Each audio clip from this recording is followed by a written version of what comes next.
pesquisa realizada no território indígena Yanomami, no Alto Mucajaí, em Roraima, constatou o impacto da mineração ilegal na saúde das crianças, altos índices de contaminação por mercúrio. Os 17 pesquisadores que foram à região identificaram uma série de consequências para o desenvolvimento físico e também cognitivo desses pequenos. Um problema grave que afeta a vida dessas crianças não só nesse momento, tem efeito cumulativo e contínuo, uma ameaça a longo prazo ao futuro dessa comunidade. As consequências da contaminação por mercúrio nas crianças Yanomami. Esse é o tema em questão no programa de hoje.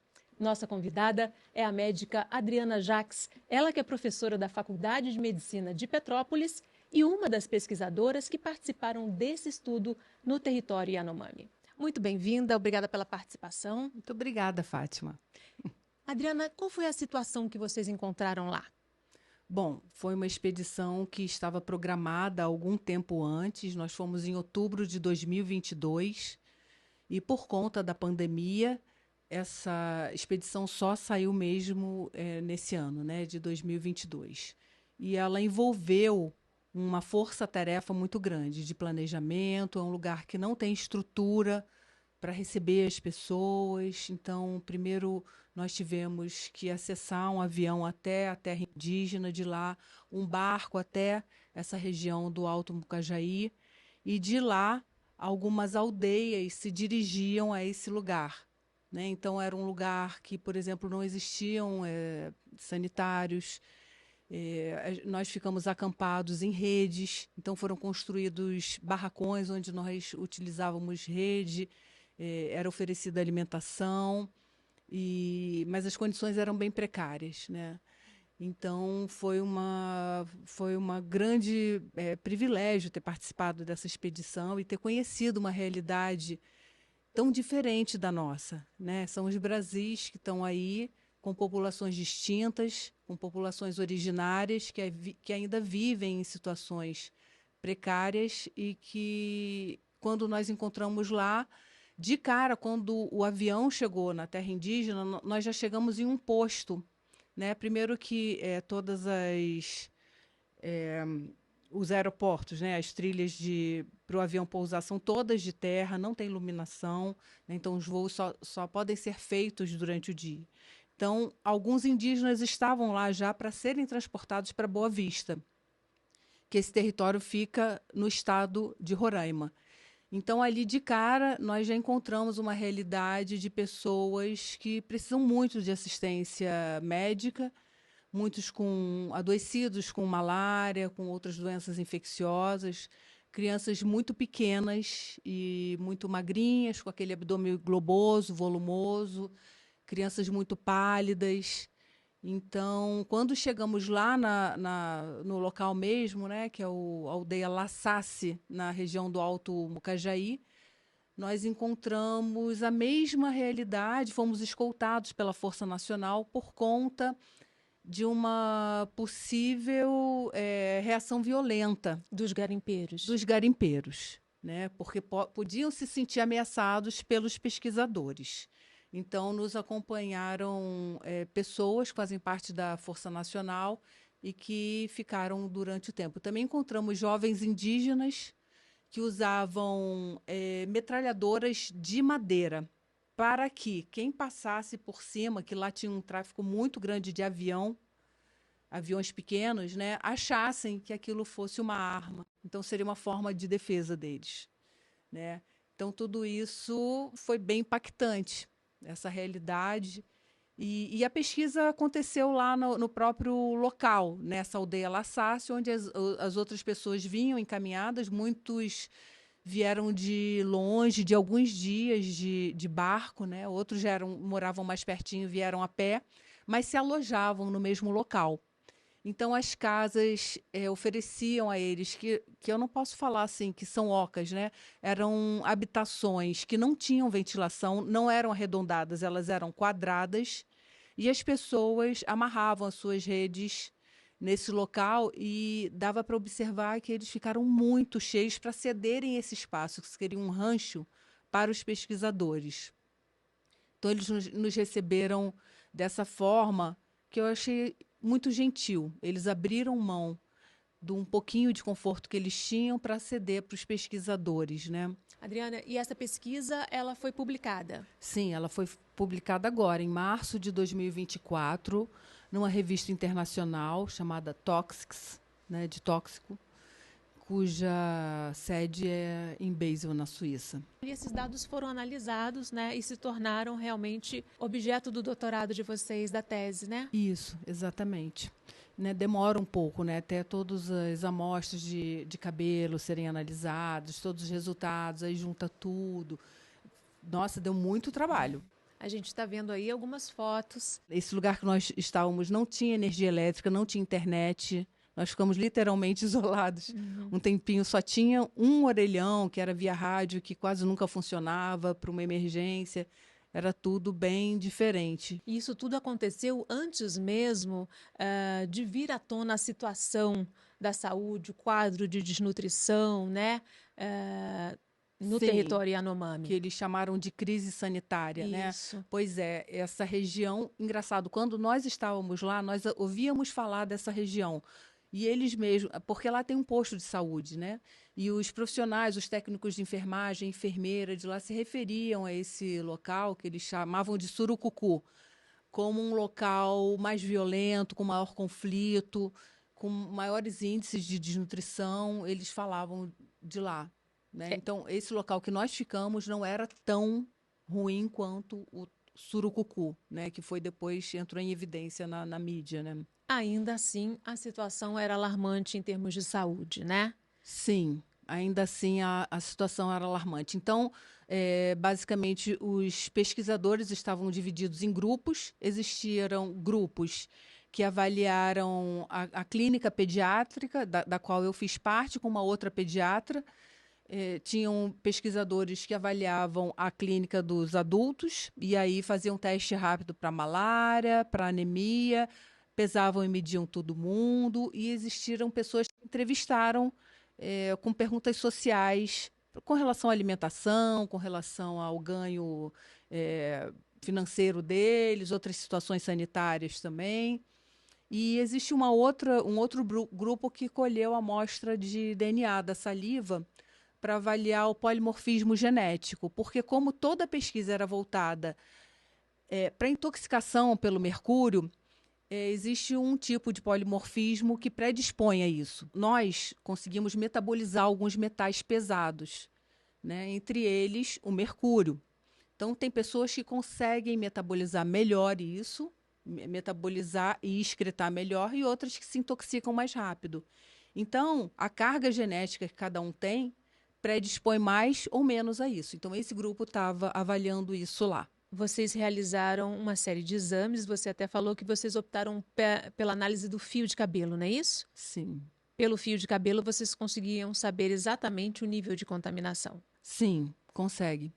E o nível de contaminação estava muito acima do limite estabelecido pela OMS, né? Pela Organização Mundial da Saúde, né? Sim, a Organização Mundial da Saúde preconiza para crianças e gestantes o nível seguro até 2 microgramas por decilitro, né? Nós achamos quase 90% das crianças acima desse nível. Então, é de fato preocupante, né? Uma população que já está sendo exposta a adversidades como falta de saneamento, doenças infecciosas, malária, alteração do ciclo alimentar, baixa escolaridade, outras coisas que foram encontradas, baixa cobertura vacinal, né? Então, tudo isso vai piorando a situação e aí ainda tem mais um fator, que é o mercúrio. Realmente é muito preocupante. E aí é mais grave ainda em mulheres em idade fértil, porque elas engravidam. E a questão pior do mercúrio é porque esse mercúrio ele é jogado no rio pelos garimpeiros. E aí, naquela biótica aquática, ele é metabolizado e ele vira orgânico. E aí os peixes se alimentam daquelas plantinhas, se intoxicam e entram na cadeia alimentar dos peixes. Um peixe maior vai comendo o menor. Então é que a gente fala da cadeia trófica alimentar. O peixe maior vai ter mais mercúrio. E geralmente a gente gosta do peixe grande, né? Então, são mais valiosos, eles são mais saborosos às vezes. Então, ele é pescado, consumido pelos seres humanos, e a mulher, quando engravida, esse mercúrio, esse metilmercúrio, ele passa pela barreira da placenta. Então, ele atinge o feto e ele passa pela barreira do nosso cérebro, né, que a gente chama de hematoencefálica. Então, ela atinge diretamente o cérebro do bebê. E aí essa doença, né, que eles chamaram de paralisia, doença de Minamata, eles descobriram no Japão, com anos de contaminação de uma fábrica de PVC que tinha lá, e começaram a observar que algumas pessoas nasciam com a síndrome de paralisia cerebral. E aí conseguiram achar associação com esse metilmercúrio, né? Hoje em dia, no mundo, algumas pessoas pesquisam o mercúrio, né? Mas aqui na América do Sul, o nosso maior problema atualmente são os garimpeiros, né? Principalmente o garimpo ilegal, Que não tem o porque mínimo cuidado, que né? não tem cuidado, Não né? segue padrão Que nenhum. não segue padrão nenhum, exatamente. Então, ele pode ser devastador. Né? Então, para a gestante, porque atinge o feto, então o feto já pode nascer com problemas. E a criança que também que está neurologicamente em desenvolvimento, ela também pode ter problemas quando ela começa a comer o peixe. Então, a criança é exposta no ventre da mãe, ele atravessa também o leite materno, e quando ela começa a se alimentar de peixe, ela também é exposta. E o peixe está na base da alimentação deles, né? Sim. O peixe É a principal proteína. Isso, exatamente. É a principal proteína deles. Então, a partir do momento que eles são aconselhados a não comer o peixe, cria-se um problema muito grande, porque eles não têm outra fonte proteica, a não ser que eles vão comprar carne, eles não criam gado, né? Eles não criam. Eu não vi lá porco, galinha, gado, é peixe mesmo. Ou tracajás, que são tartarugas de rio, né? E então, quer dizer, está tudo muito contaminado ali. Ou então eles também usam a caça, né? Que são cutias, pacas, jabutis, e que isso também acaba sendo influenciado pelo mercúrio, porque quando o garimpo chega, ele destrói o meio ambiente, os animais saem daquela região, né? Então, realmente piora muito a questão da segurança alimentar e o acesso à alimentação para eles. Quantas crianças vocês examinaram? Nós examinamos 120 crianças abaixo de 12 anos. E vocês também perceberam uma consequência no desenvolvimento cognitivo dessas crianças, né? Sim, das crianças acima de 2 anos, foi feita uma avaliação de testes de QI pela neuropsicóloga que estava presente na equipe, a neuropsicóloga do Hospital das Clínicas, doutora Miriam Akiko. E os resultados foram muito preocupantes, de fato. Né? Nós encontramos um QI médio das crianças abaixo do QI mínimo. A média deles ficou em torno de 63 e o déficit intelectual é tido como menor que 70. Então, existe a questão cultural que pode ser questionada com relação ao QI total. Foi utilizado um teste ocidental, né, para uma cultura bem diferente, mas a neuropsicóloga falou que algumas crianças atingem marcos, né, isso daí é no mundo inteiro, que a gente consegue acompanhar.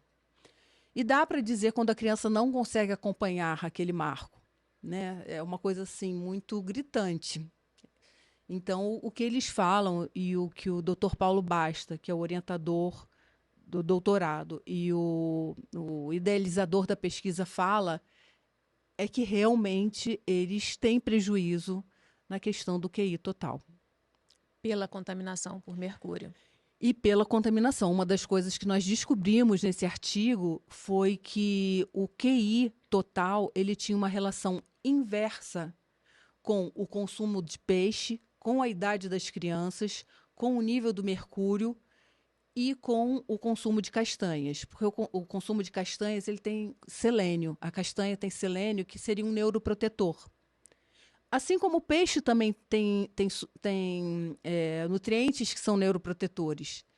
Mas ainda assim, o consumo de peixe, ele foi indiretamente ligado ao QI. Ou seja, quanto mais peixe eu consumo, menor é o QI. E o nível de mercúrio foi a mesma coisa. Quanto maior o nível de mercúrio, menor o QI.